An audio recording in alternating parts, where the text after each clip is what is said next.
Hi, it's Miss Parrott, and welcome back to the AP Biology Equations Explained series. Today, we're going to be diving deep into water potential. Be sure that you subscribe to see all the AP Bio Equations Explained videos. Have you ever wondered why, when you have a wilty plant and you add water, it perks up after a little while? Well, the answer is water potential. Water potential predicts the direction that water will move, because water always moves from an area of high water potential to low water potential.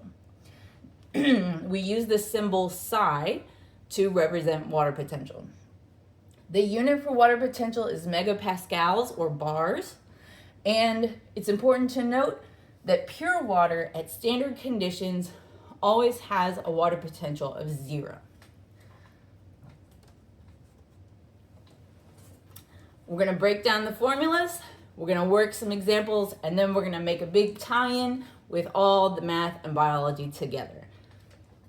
So there's two equations, and this is the core equation.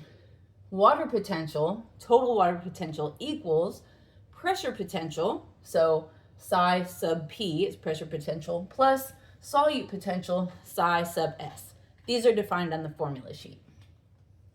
Pressure potential is a result of, so if we're thinking about a plant cell, that is the physical pressure being exerted on the water in the vacuole of the cell by the cell wall.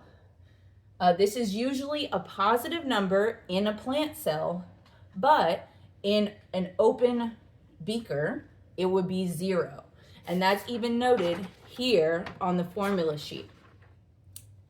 The water potential will be equal to the solute potential of a solution in an open container because the pressure potential of the solution in an open container is 0. So that's there in case you forget. Now, this is, again, often a positive number. Then we have solute potential, and that's impacted by the concentration of the solute. It's always going to be 0 if it's pure water, or a negative number if you have sugar or salt or some other solute mixed in. That said, sugar and salt are the primary solutes that you see in AP Biology practice problems. I like to think of this analogy. Pressure potential is like if you have a wet sponge and it's the pressure of the hand squeezing the sponge. And then whereas solute potential is like the sponge itself drawing the water up, causing it to come in. So pressure potential is trying to push water out. Solute potential is trying to suck water in. All right, now let's look at the second one. The second formula is for solute potential specifically. Again, you don't have to memorize this. It's on the formula sheet as well as all these definitions. But we want to practice and become familiar before the day of the exam. So solute potential equals negative iCRT. Let's break down the variables. I is the ionization constant. For sucrose, since sucrose is a covalent molecule and it doesn't ionize in water, the ionization constant is 1. Whereas salt, NaCl, it will, when you put salt in water, because it's an ionic compound, it will come apart into Na plus and Cl minus ions, and now you have 2 particles, so your ionization constant is 2. C is your molar concentration, which will be in moles per liter, or capital M. Molar, it'll say like a 0.2 molar solution. R is the pressure constant, so R is the same all the time no matter what, and it's 0.0831 liter bars per mole Kelvin. That's the craziest units, but don't worry, everything cancels out to where all that's left is bars. But this number is also given to you on the formula sheet. T is temperature, but it's temperature in Kelvin. To get Kelvin, you just take the temperature in Celsius, which is what they usually give you in the problem, and add 273. Don't forget the negative sign. It's very important. Solute potential, again, unless it's pure water and there is no solute at all, it's gonna be a negative number. So the more solute, the lower, the more negative your number is going to be. So don't forget, like -2 is a bigger number than -7. It is, -2 is closer to 0. It is higher. -7 is farther from 0. It is more negative. So that's another little tricky place that water potential can sometimes mess with us. So practice, practice. Speaking of practice, here's an example. It's got 3 parts, so stick around for all 3 parts because they're going to ask for different things.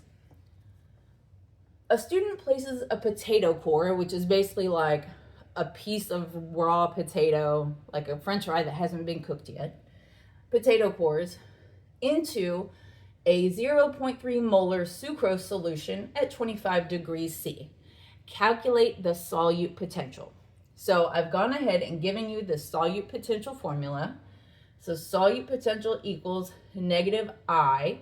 So ionization constant. What is our material? Sucrose. So we're going to multiply by 1, right? C is our concentration. So 0.3 molar or moles per liter times R, which was from the formula sheet, 0.0831 liter bar per mole Kelvin times temperature. So we're going to take 25 and add 273. As always, use the calculator you're going to use on the exam to be sure that you are practicing. All right. And 298. So times 298 Kelvin. All right. So you have moles on the top here, moles on the bottom here, liters on the top here, liters on the bottom there, and then Kelvins cancel, leaving you with bars. Let's put this in our calculator. -1 times 0.3, so -0.3, right, times 0.0831, double check your calculator to be sure it says the right thing, times 298 is -7.43. -7.43 bars. That is the solute potential. Then the question asks, part B, if this potato cell has a pressure potential of +5 bars, what's the overall water potential? So we're going to use the first one where water potential equals pressure potential, pressure potential, which is 5, plus solute potential, so plus -7.43 bars equals -2.43 bars. So that is the overall water potential for this system. Now, C, and this is the part where, because the math, that earns you a certain number of points. It's just basically like, can you pick the right number and put it in the right spot and multiply? But this is where you're going to earn the big points for the FRQ, is on the interpretation. So, question, if the cell, that potato cell, is then placed into a solution with a water potential of -3 bars, what happens to the water movement? So there's 4 steps to being able to figure it out and then communicate it accurately. So step 1, I always draw it. So it's saying, what happened if I place it into a beaker, a solution? So I just make a cup, and I stick, this is my potato core. I labeled it as having a -2.43 bar water potential, And then this outside one, it says the total water potential is -3. Also, we would know that the solute potential is -3 as well, because there is no pressure potential right here on this outer solution because it's in an open container. So step 1, draw it. Here's my bar. I have its potential labeled. Here's my solution. I have its potential labeled. Then step 2, compare. Which is greater? So remember, greater means less negative. So in this case, -2.43 is higher, closer to 0 than -3. Now, what I like to do here, and you can see I've done it in green, is I turn my greater than sign into an arrow, because that's going to tell me where the water will move. So step 3 is stated, because water always moves from an area of high water potential to an area of low water potential.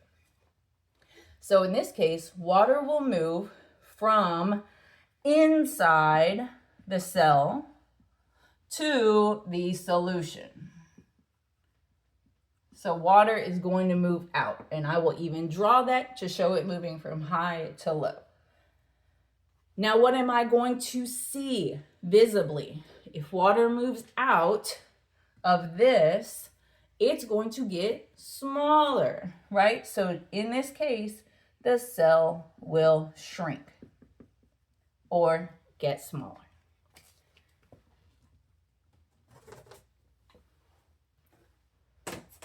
All right, so let's look for just a second at wording before we wrap things up. So if water goes into a cell, you may see or use words like the cell will swell up.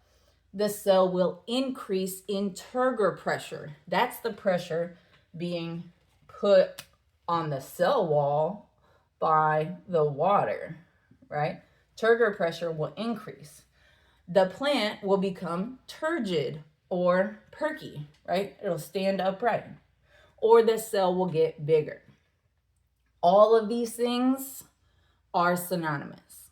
Similarly, if water goes out of a cell, like in the case of problem C there, our cell will shrink. You may also see a decrease in turgor pressure. It will be, you may see the word flaccid or wilted if you're looking at the actual like whole plant. It may get smaller, or if it's a plant cell and it's shrunk so much that the cell membrane has pulled away from the cell wall, you may even see the word plasmolyzed. Ooh. But that all just means water left the cell and the insides got smaller, and discusses the results. Now, when am I going to see water potential? Here are some biological applications.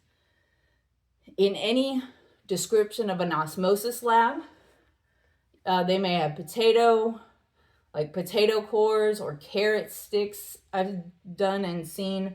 You may do it under a microscope and you're just looking at an actual onion cell. Anything about why plants perk up when they're watered. Anything about, like in the case of animal cells, why red blood cells burst in a hypotonic solution.